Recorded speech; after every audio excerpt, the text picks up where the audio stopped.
Andiamo a vedere la prima pagina della Voce di Mantova Sportiva. A Mantova la settimana della svolta, mercato, tattica e società.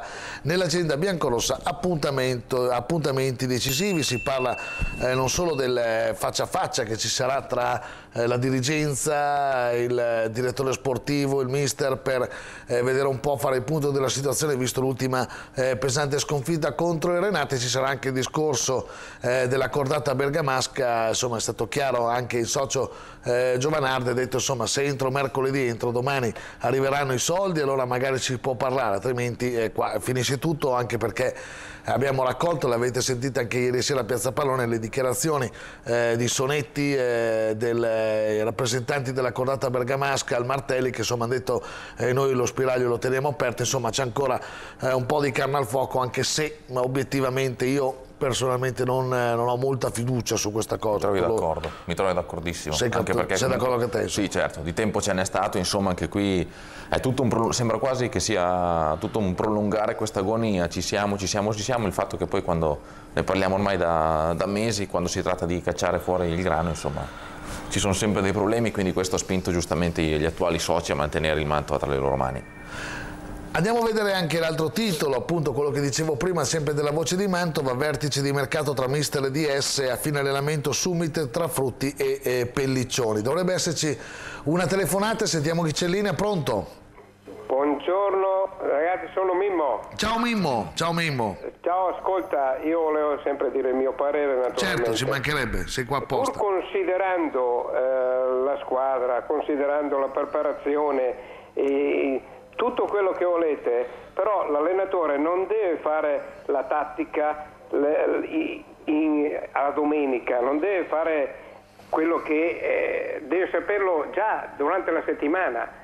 Detto questo, dico, se un allenatore non sa leggere la partita in corso, ahimè, cioè lasciatemi pur dire, un allenatore deve sapere prendere i provvedimenti per il caso della partita. Io mi ricordo in Serie B con Mondonico, con la Binolef, dopo 13 minuti ha cambiato un giocatore, ma non perché Taranna sulla destra faceva quello che voleva. Hanno vinto 2-1, cioè questo che voglio dire, un allenatore deve saper fare questo, e Frutti secondo me non lo fa questo, perché Fulfano si perdeva 2-1, ha aspettato mezz'ora, mettere su un uomo fresco. Domenica si perde 3-1, tira giù un terzino per mettere su un altro terzino. Insomma, secondo me qua c'è qualcosa nel manico, pur considerando, ripeto, quello che è la squadra, insomma. Grazie. Certo, grazie Mimmo, grazie.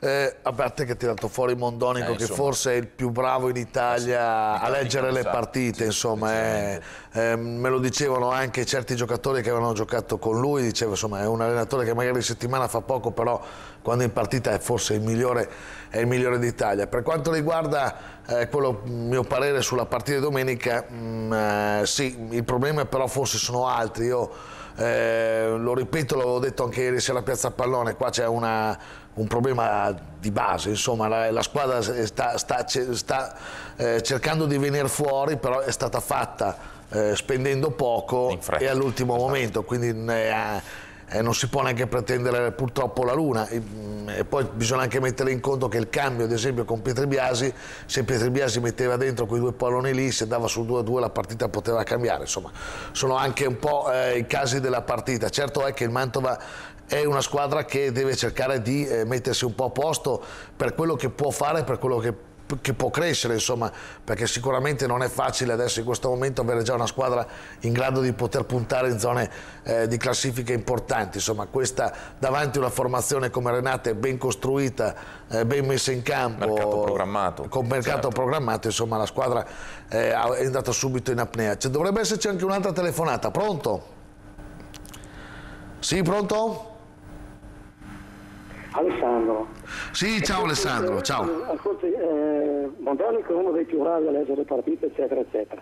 Ma una dimostrazione, un proposito ce l'ha data anche il signor Sala, che dopo 10 minuti, quando ha visto che noi giocavamo con quella difesa scombicchiarata lì, ha messo due esterni larghi, in maniera che avevamo tre centrali in mezzo che marcavano un uomo solo, quando c'era.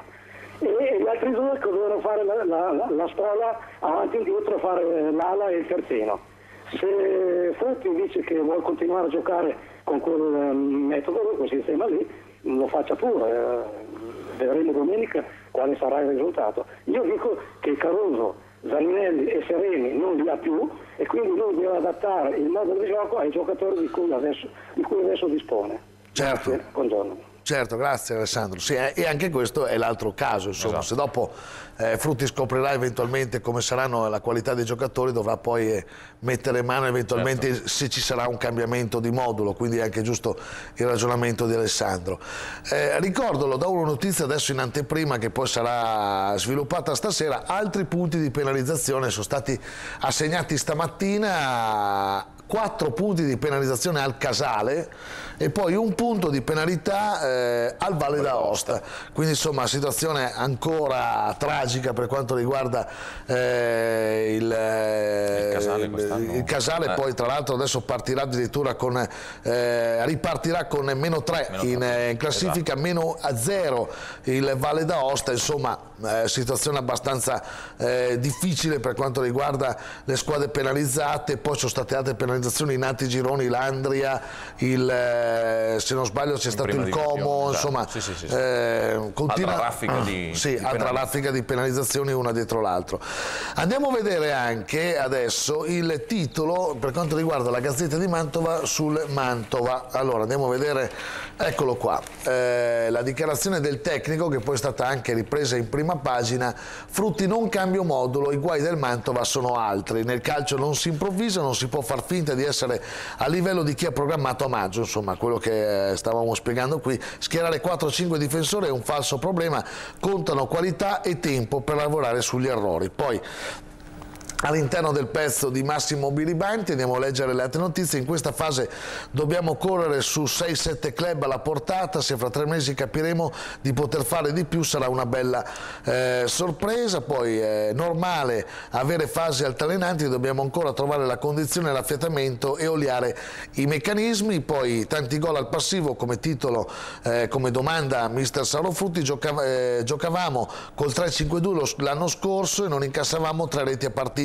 Non sono un mago ma conosco questo sport. Poi all'interno sotto altre notizie, Ruberti, controllo dei conti, tutto in regola, quindi tutto a posto per quanto riguarda, dice il direttore generale, i conti. Poi molte aziende sposano il progetto del campus dell'FC, anche qua incontro dopo l'allenamento fra il tecnico, il DS e il presidente. Poi il Valle d'Aosta pensa all'esonero di mister Zichella, ma ripeto, la diamo ancora la notizia del in sostanza penalizzazione di 4 punti in più al Casale che ne aveva già 1, quindi in teoria è a -5, sarebbe a -3 se non sbaglio, sì, perché ne ha fatto 1 in campionato. E poi il Valle d'Aosta che perde un altro punto, l'unico fatto praticamente gli è stato tolto domenica. Ecco, questa è la classifica ancora. Sì, un attimo solo, e questa è ancora la classifica ancora da aggiornare. In sostanza il Casale quindi andrebbe a -3 e il Valle d'Aosta a 0. Questa notizia di stamattina. Pronto? Chi c'è? Sono Marco di Mantova. Ciao Marco. Ciao. Dimmi tutto. Ascolta, niente, io volevo fare solo una considerazione rispetto alla telefonata che hanno fatto prima. Sì. A me sembra che Frutti stia facendo i cambi non tanto in base alle esigenze della partita, ma in base alla necessità di far acquisire minutaggio ai giocatori. Cioè, tanto per dirti, secondo me era già scontato che, perché i cambi poi li fa al quarto d'ora del secondo tempo, alla mezz'ora del secondo tempo, grosso modo, quindi vuol dire che vuole vedere anche la tenuta dei giocatori. La settimana scorsa Del Sante è entrato, ha segnato, ma secondo me non è che la scelta di Frutti sia stata di fare entrare Del Sante perché in quel momento lì pensava che Del Sante potesse segnare. Secondo me era per fargli acquisire minutaggio. E anche adesso la formazione lui la deve fare in base a questo fatto qua, è sempre legato secondo me con la questione di preparazione. Sì. E poi ribadisco sempre la mia opinione. Secondo me 3, 4, 5 in difesa cambia poco, perché se gli altri vanno più veloci tu ne puoi mettere anche 10, ma comunque se sono più veloci quelli segnano. Ah sì, su questo non ci sono dubbi. Anche perché il primo gol che abbiamo preso domenica scorsa non è stato preso in velocità, è stato un cross in mezzo dove di solito dovremmo essere un pochettino più alti noi, quindi lì non dovremmo caderci dentro. Sì, infatti anche il terzo gol c'erano 2 difensori sull'attaccante, alla fine però ha fatto gol lo stesso. Lì, quindi in velocità non sono mica stati presi. Certo, grazie Marco. D'accordo, grazie. Allora andiamo in pubblicità, ci vediamo tra poco.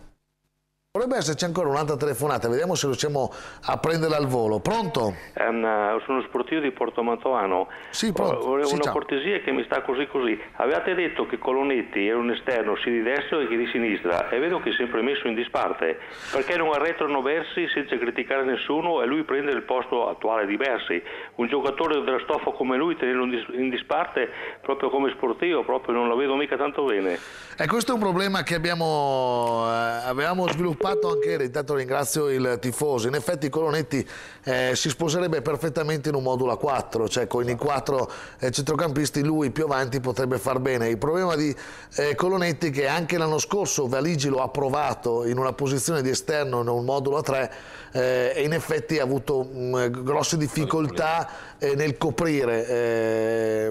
Ricordo in particolare la partita col Poggibonsi in casa, che messo in quella posizione in sostanza ha preso la classica bambola. Per carità, è un giocatore che poi ha fatto anche dei gol importanti. Sì, ha doti offensive però ha doti offensive purtroppo, e col discorso delle quote non riesce a trovare spazio, e questo è un peccato. Anche qua è sempre un discorso che si faceva in precedenza. Con una campagna acquisti fatta in una maniera più ragionata, con più tempo a disposizione, si poteva valutare meglio l'utilizzo di Colonetti in una determinata, cioè nel momento in cui si stava costruendo la squadra, mi pare di dire giusto. Assolutamente sì, anche perché insomma negli ultimi anni, perlomeno ecco, negli ultimi 2 precedenti anni, Mario ci ha dimostrato comunque di essere un giocatore all'altezza, ha risolto partite anche ingarbugliate con dei gol importanti, per cui insomma le sue doti non si discutono. Purtroppo c'è anche da valutare l'aspetto tattico e se in questo 3-5-2 appunto fa fatica, Saulo Frutti lo ha accantonato. Speriamo soprattutto che possano recuperarlo, perché a mio avviso è un valore aggiunto, per cui non ci sono soprattutto dubbi. nei momenti difficili ecco come questo, magari con qualche minuto giocato potrebbe, perché no, essere utile alla causa. Perfetto. Allora, ricordiamo stasera, l'abbiamo già detto all'inizio, Supermatch dilettanti, la partita del Castiglione alle 6 e insomma tanto sport come sempre su Telemantova. Noi ci vediamo domani, Ciao arrivederci. Una produzione Telemantova.